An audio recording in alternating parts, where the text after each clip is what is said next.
Porque os Testemunhas de Jeová são um grupo totalmente diferente de tudo. Surge quando? Testemunha de Jeová e Mormons estão fora da tradição evangélica, apesar de parecer evangélico. Eles, na verdade, é um movimento que começa no século XIX, e existe uma coisa nesses movimentos religiosos que é a fascinação escatológica. O que quer dizer isso, né? Além desses elementos denominacionais, os grupos, por exemplo, se diferenciaram por teologia, o pessoal que gostava mais da soberania de Deus, da tradição calvinista e da liberdade humana, arminiana. E chega uma hora que o mundo começa a passar por crises muito sérias e difíceis de entender, o pessoal diz o quê? Chegou o fim do mundo. Então, alguns grupos surgiram nessa, vamos dizer, dimensão escatológica da fé. Os adventistas do sétimo dia surgiram assim, e as Testemunhas de Jeová foram fundadas por um homem chamado Charles Taze Russell. Isso quase no final do século XIX. E o que eles entenderam? Primeiro, que eles são um grupo exclusivo, que Deus concorda. A princípio eles imaginavam que só 144 mil haveriam de ser salvos. Eles tiveram um encaminhamento diferente em relação assim à integração com a sociedade. Eles, por exemplo, que não aceitam transfusão de sangue, eles não comemoram nem Natal nem aniversário, eles são completamente omissos em qualquer ideia de participação de qualquer coisa ligado ao Estado, ao governo, não servem exército, tem toda uma questão de consciência particular e pessoal, mas eles não aceitam a divindade de Jesus. E eles produziram uma versão da Bíblia que só eles aceitam, que é chamado a versão Novo Mundo das Escrituras Sagradas. E nesse sentido, por exemplo, você tem um texto que todas as versões dizem com clareza: no princípio era o verbo estava com Deus, o verbo era Deus, maiúsculo, Jesus. Lá está, em vez de verbo palavra, a palavra era um Deus minúsculo. Jesus é um profeta, um Messias, mas não é divino. É Jesus, mas você precisa pertencer à organização e cumprir a sua função dentro da organização que se reconhece somente a si mesmo. Inclusive, eles imaginavam que Jesus ia voltar no começo do século XX. Isso não aconteceu, que foi o mesmo drama dos Adventistas do sétimo dia na época do William Miller, né? Quando fundou em 1843. Também entenderam que Cristo voltava e depois tiveram reorganização teológica. Então, os Adventistas também são um grupo diferente das Testemunhas de Jeová, diferente dos Mormons, mas que também tem uma história limítrofe de estar dentro do contexto evangélico e ao mesmo tempo estar num cenário de exclusivismo diferente das demais denominações. Agora, o mormonismo é um outro caminho. O mormonismo ele tem uma outra Bíblia, que é o livro de Mórmon. Além do livro de Mórmon, eles têm Pérola de Grande Valor e Doutrinas e Convênios. Mas em 2 Nefi 29:10, no livro de Mórmon, está escrito: se vocês têm uma Bíblia, não devem acreditar que a verdade está só nessa Bíblia e que não fiz com que se revelasse mais. Então a interpretação é que a Bíblia é incompleta. Precisa da sua contrapartida que fecha a revelação. Uma revelação lá no contexto de Israel e outra nas Américas, que são os livros que formam o livro de Mórmon, conhecido como o autoritativo. Então essa tradição, tanto os Mormons como os Testemunhas de Jeová, desenvolve um jeito tão peculiar de ser que eles não estão incluídos dentro daquilo que a gente coloca da tradição cristã, mesmo incluindo católicos, ortodoxos, protestantes e evangélicos, todos estão aí. Esses grupos estão fora dessa sintonia mais fundamental.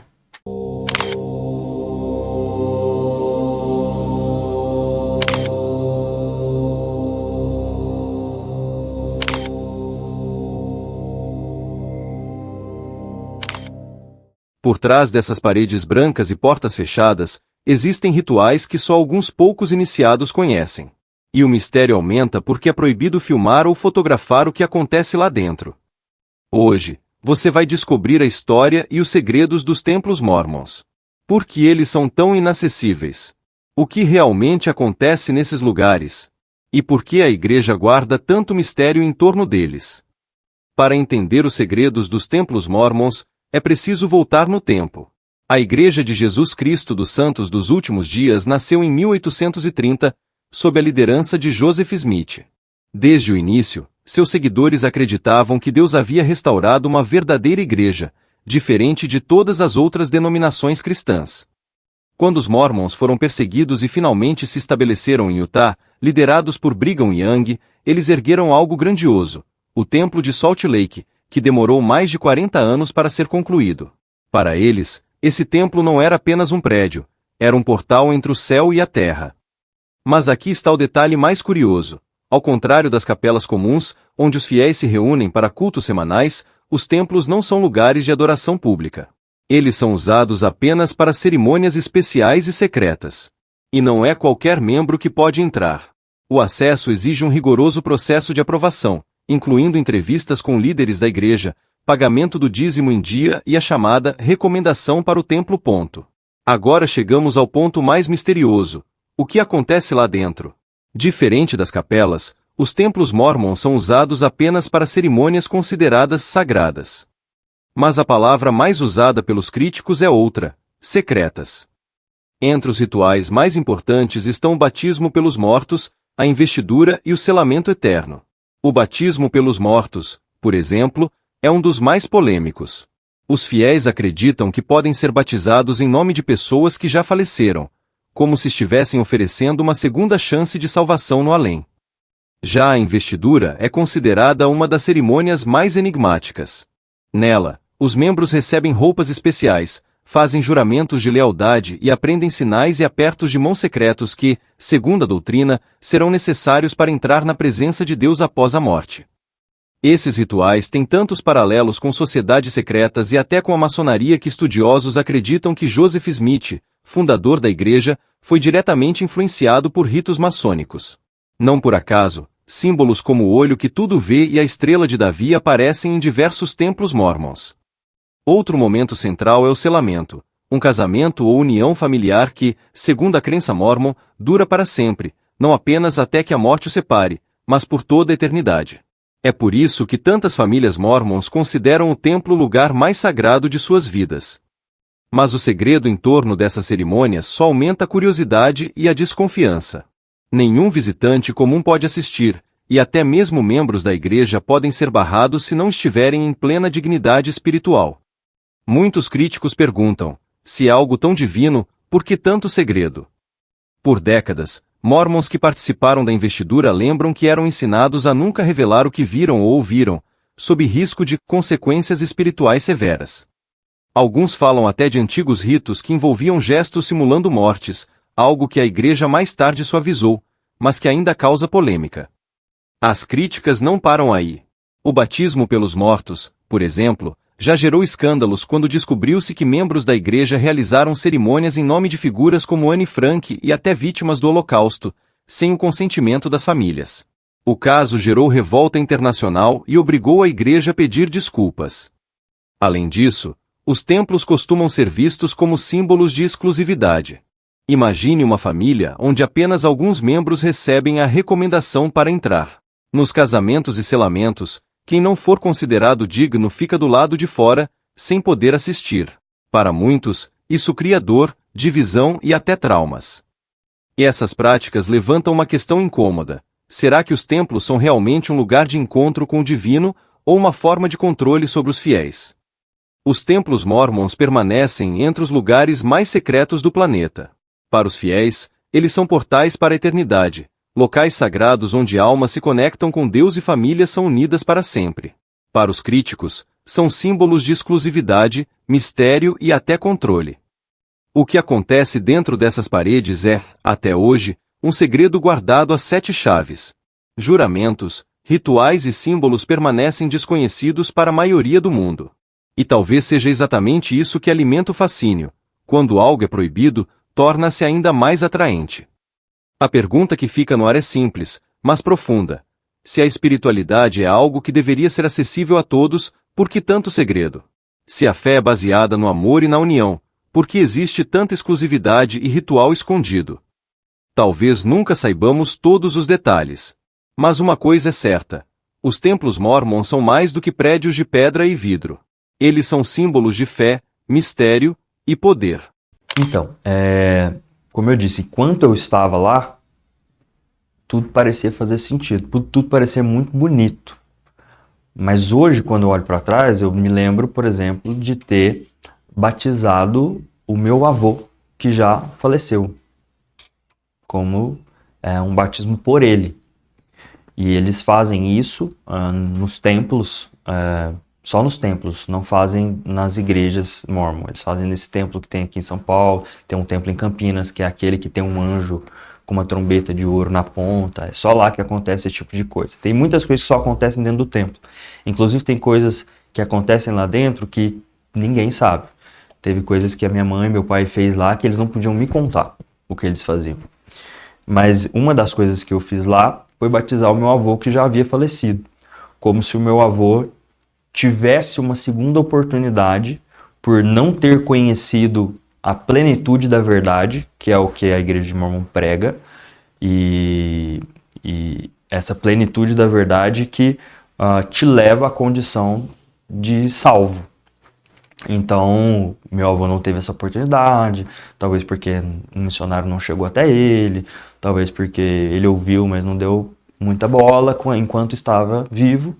Mas agora ele está num lugar espiritual já, um lugar pós-morte, aguardando a segunda vinda de Cristo, em que ele tem a oportunidade de aceitar esse batismo ou não. Mas alguém vivo precisa fazer isso por ele.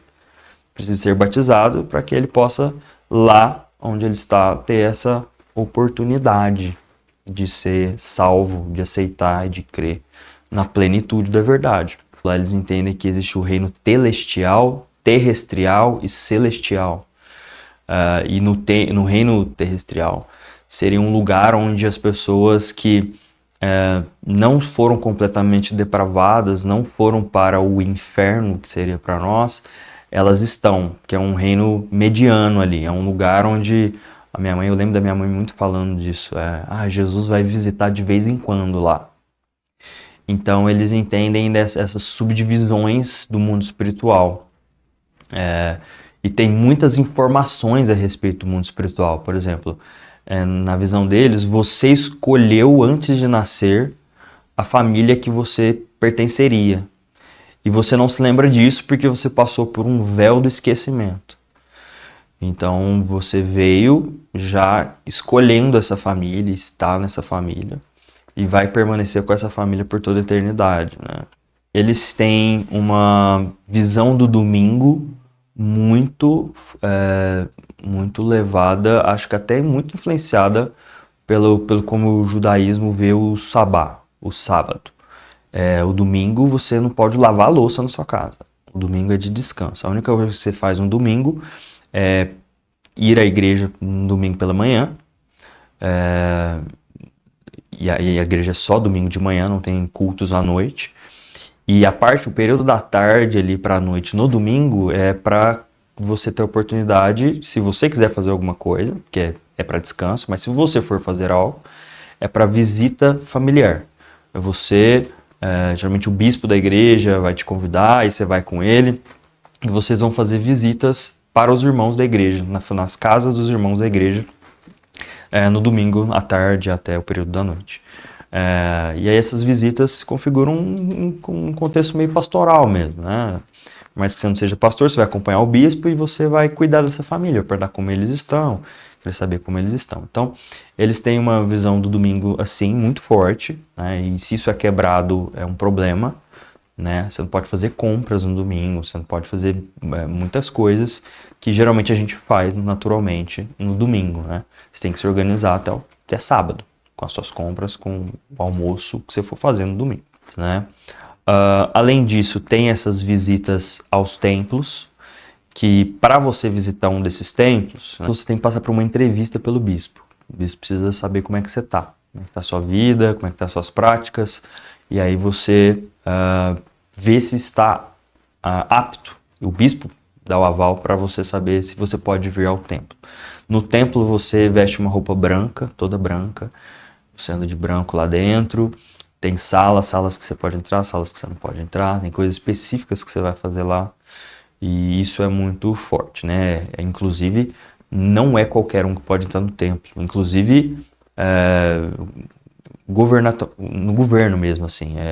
Por exemplo, a polícia não pode entrar dentro do templo, porque fere algumas questões do estatuto religioso da Constituição mesmo, né? Então, você precisa ser mórmon para entrar dentro do templo. Então, é um lugar muito restrito, mas é um lugar muito valorizado por eles. É como se fosse um pedaço do céu na terra, assim. É um lugar muito santo, né? Santificado para eles, né? Então, eles têm esses costumes. Além disso, eles não consomem nada que pode gerar, em alguns aspectos, assim, de probabilidade de vício. Então, tem algumas coisas que são proibidas. Por exemplo, café, chá preto, que vai cafeína, eles falam da Coca-Cola, entre outros alimentos e coisas que podem, de alguma forma, gerar vício. Isso por quê? Porque, além da autoridade das escrituras, lá eles têm os profetas, eles têm os 12 apóstolos até hoje, e esses apóstolos são renovados, esse profeta é renovado. O profeta é o líder da igreja, ele mora em Salt Lake City, nos Estados Unidos, dentro de um estado americano ali, que é um estado mórmon.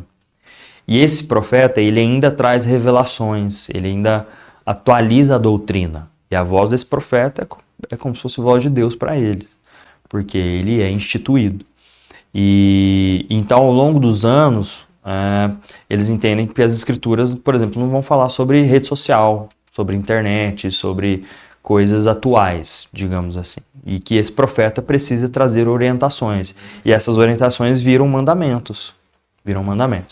Então, essas coisas acrescidas foram acrescidas ao longo dos anos pelos profetas, né? Tem muita coisa, né? Todo mórmon vai usar uma roupinha branca chamada garment dentro da roupa, por dentro da roupa, mulher, homem, que eles entendam que são investiduras, é para proteção, é algo que caracteriza o mórmon. E então, por baixo da roupa do trabalho na segunda-feira, homem e mulher, eles geralmente usam essa roupinha branca que você compra lá na lojinha do mórmon. E eles usam essas roupas brancas, né, que chamam de garment. A única coisa que você vai ouvir da boca de qualquer mórmon é que eles têm a plenitude da verdade.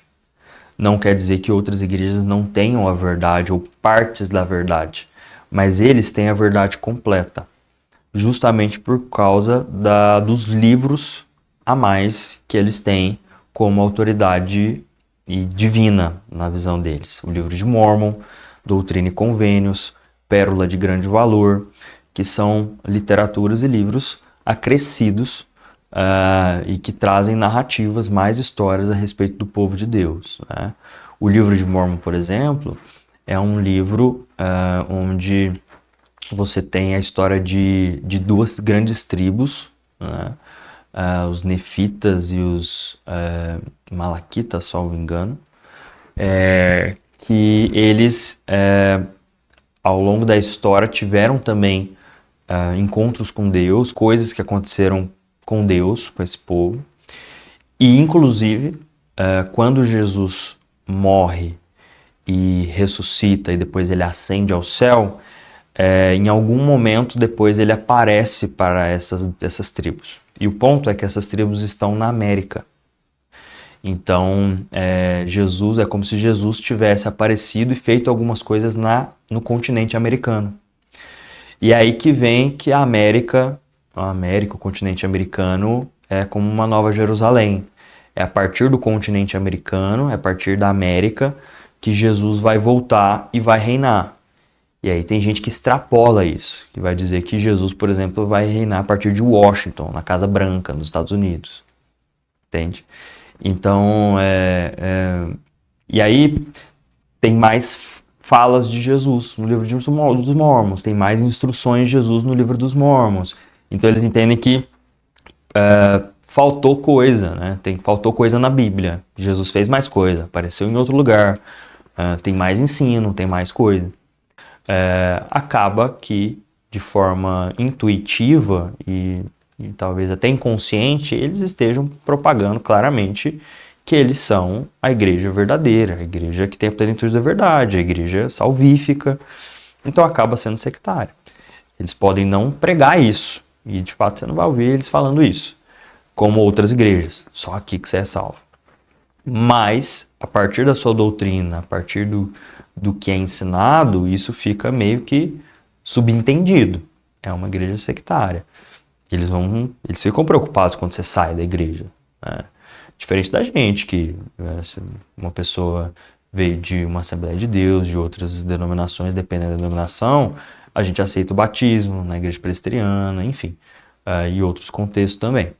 Então eu acho que é uma igreja sectária, claramente sectária, ela marca um checklist aí das seitas, que é essa questão da exclusividade, de ser exclusivo. Então, além de ferir a doutrina cristológica da pessoa de Jesus, do que Jesus fez, etc.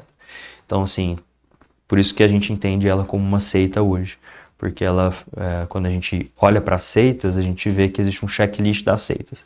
E os mormons cumprem os checklists das seitas heréticas que a gente conhece hoje.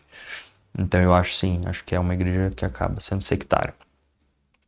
Esse depoimento foi muito importante porque muita gente ainda não conhece de verdade o que está por trás desse sistema religioso. Às vezes, o discurso de algumas seitas parece bonito, mas o conteúdo é perigoso e pode levar à morte espiritual. E quando a gente compara com o Evangelho, percebe que o foco deles não está em Cristo, e sim em dogmas que são heréticos.